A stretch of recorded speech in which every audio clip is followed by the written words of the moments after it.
क्या डाइवर्टिक्यूलाइटिस का इलाज बिना सर्जरी के पॉसिबल है? सर्जरी कब करनी पड़ती है और कब नहीं जरूरत पड़ती है? चलिए इस कॉमन टॉपिक को डिटेल में डिस्कस करते हैं।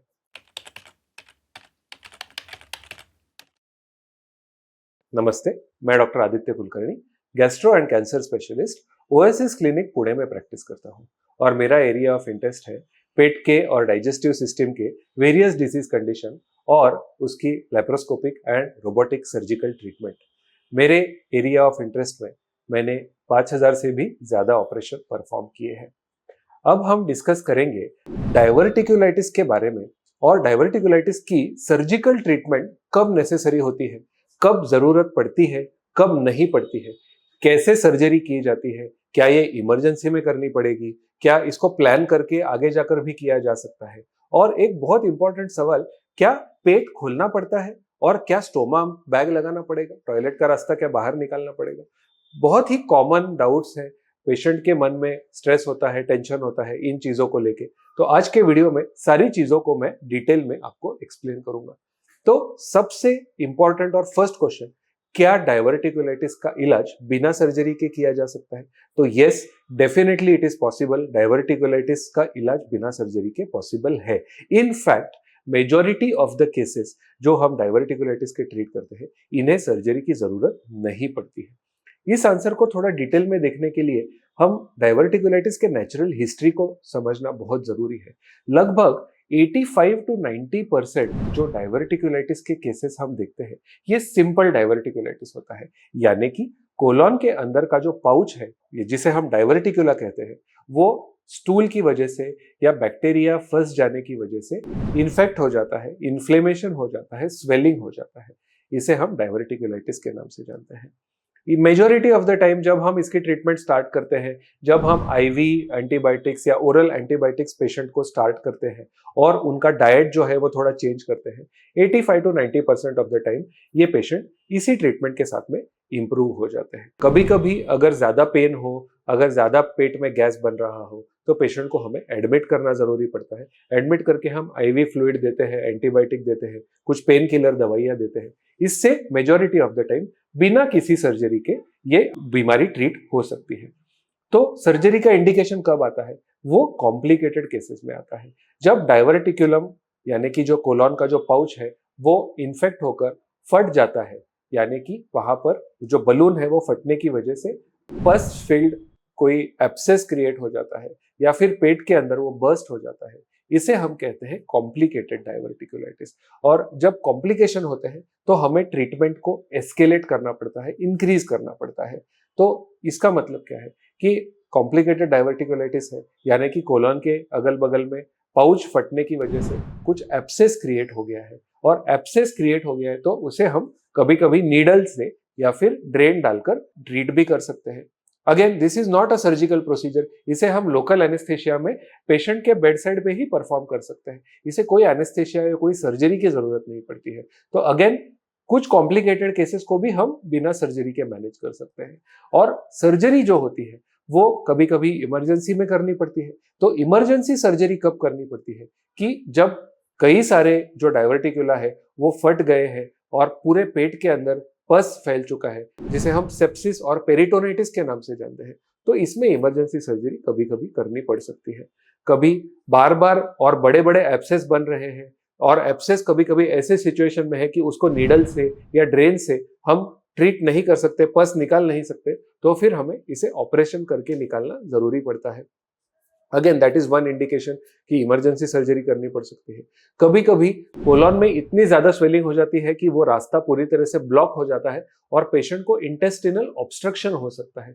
तो ये भी एक इंडिकेशन होता है, इमरजेंसी सर्जरी हमें कभी कभार करनी पड़ सकती है। दूसरी तरफ कभी कभी डाइवर्टिक्यूलाइटिस की सर्जरी जो है वो प्लान करके कर सकते हैं, इलेक्टिव ऑपरेशन जिसे हम कहते हैं, प्लान्ड ऑपरेशन जिसे हम कहते हैं, इस प्रकार से भी की जा सकती है। तो प्लान्ड ऑपरेशन कब करना पड़ता है? कि पेशेंट को जब बार बार अटैक आ रहे हैं, 2 बार से ज्यादा अटैक आके गया है, 3 बार से ज्यादा अटैक आके गया है, मेडिसिन और लाइफस्टाइल डाइट चेंज करने के बाद भी बार बार डाइवर्टिक्यूलाइटिस के अटैक आ रहे हैं। सेकंड, पेशेंट बहुत यंग एज है और फिर भी वो बार बार अटैक सफर कर रहा है, जिससे कि क्वालिटी ऑफ लाइफ जो होती है वो बहुत खराब हो जाती है। Patient is miserable, bar bar attack आता है, कुछ भी खाओ, कुछ भी एक्टिविटी करो तो अटैक आ जाते हैं। That becomes a indication for surgery. Third thing is कि अगर बार बार अटैक जो है वो कॉम्प्लिकेट हो रहे हैं, बार बार एब्सेस फॉर्म हो रहे हैं और कुछ भी खाना पीना पॉसिबल नहीं हो रहा है। फोर्थ इंडिकेशन ये होता है कि जब वो डाइवर्टिकुलाइटिस का जो एब्सेस है वो बर्स्ट होकर यूरिनरी ब्लैडर में, यानी कि यूरिन के रास्ते में फिस्टुला या कम्युनिकेशन जो है एबनॉर्मली क्रिएट हो जाता है, या फिर लेडीज में खासकर वजाइना यानी कि बच्चे के रास्ते में अगर ये कम्युनिकेट कर जाते हैं तो पेशेंट की क्वालिटी ऑफ लाइफ बहुत खराब हो जाती है। इसे हमें ऑपरेट करना पड़ सकता है। और कुछ पेशेंट्स में बार बार अटैक आने की वजह से पूरा का पूरा कोलॉन जो है वो स्कारिंग हो जाता है। फाइब्रोसिस की वजह से कोलॉन में स्ट्रिक्चर यानी कि नैरोइंग डेवलप हो जाता है। तो इन पेशेंट्स में भी हमें इलेक्टिवली इसे ऑपरेशन करना पड़ता है।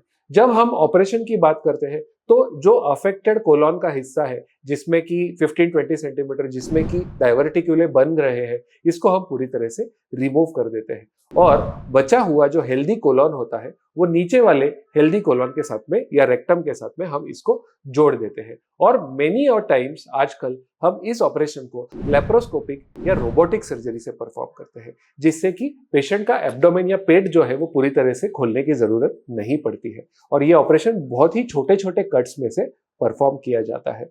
और जब इमरजेंसी सिचुएशन होती है तब भी कुछ कुछ केसेस में हम लेप्रोस्कोपिक सर्जरी अटेम्प्ट कर सकते हैं, बट मेनी टाइम्स हमें ओपन सर्जरी परफॉर्म करनी पड़ सकती है। और दूसरा एक बहुत कॉमन सवाल ये आता है कि क्या कोलॉन का स्टोमा बैग लगाना पड़ सकता है, टॉयलेट का रास्ता बाहर निकालना पड़ सकता है। तो मेजॉरिटी जब हम प्लानिंग कर रहे हैं इलेक्टिव सर्जरी का, यानी कि इमरजेंसी सिचुएशन जब नहीं है, तो इमरजेंसी सिचुएशन जब नहीं होती है तो कोलॉन का रास्ता बाहर नहीं निकालना पड़ता है। More than 90% of the cases में हम इंटेस्टिन से जोड़ देते हैं, रास्ता नॉर्मल बना रहता है। बट जब हम इमरजेंसी सिचुएशन की बात कर रहे हैं, कभी कभार पेट के अंदर इतना इन्फेक्शन होता है, कभी कभार कोलॉन जो है वो इतना खराब होता है, उसका स्वेलिंग इतना ज्यादा होता है कि रास्ता वापस जोड़ना रिस्की हो सकता है, लीकेज का चांस बना रहता है। तो हम कुछ समय के लिए टेम्पररीली कोलॉन का बैग लगाते हैं और इस बैग को हम कुछ हफ्तों या कुछ महीनों के बाद में सेकंड सर्जरी करके फिर से जोड़ देते हैं। तो ये था एक ब्रीफ वीडियो जिसमें कि हमने डाइवर्टिक्यूलाइटिस के सर्जिकल इंडिकेशन, ये सर्जरी कब करनी पड़ती है, इसके बारे में हमें आपको डिटेल में बताया है। तो याद रखिएगा, कुछ कुछ डाउट्स जो होते हैं वो आप मुझे पूछिए तो आपके डाउट्स भी सॉल्व हो जाएंगे। तो जैसे कि कोलॉन का अगर बैग लगाना है तो कितने % में लगाना पड़ेगा, तो ज्यादातर लोगों में बैग लगाना जरूरी ही नहीं होता है। सेकंड चीज, पेट खोलना जरूरी है क्या, तो ज्यादातर लोगों में पेट खोलना जरूरी नहीं होता है। हम लेप्रोस्कोपी या रोबोटिक सर्जरी से इसको प्लान कर सकते हैं। थर्ड चीज, मेजॉरिटी पेशेंट्स को सर्जरी की जरूरत ही नहीं होती है। More than 90% will get treated without surgery. But हाँ, इसमें लॉन्ग टर्म में आपको लाइफस्टाइल के जो चेंजेस है, जैसे कि कॉन्स्टिपेशन को अवॉइड करना है, खाने में ज्यादा मात्रा में फाइबर खाना है, स्मोकिंग बिल्कुल बंद करना है, ठीक है, एक्सरसाइज रेगुलर मेंटेन रखना है, इन कुछ चीजों का अगर आप ध्यान रखें तो डाइवर्टिकुलाइटिस की सर्जरी से डेफिनेटली बचा जा सकता है। अगर आपको डाइवर्टिकुलाइटिस से रिलेटेड कोई भी डाउट्स है, कुछ क्वेरीज है, तो please feel free to contact me, write to me. हम डाइवर्टिकुलाइटिस के जो आने वाले वीडियोज है उसमें आपका डाउट या क्वेरी जरूर इंक्लूड करेंगे। Thank you very much.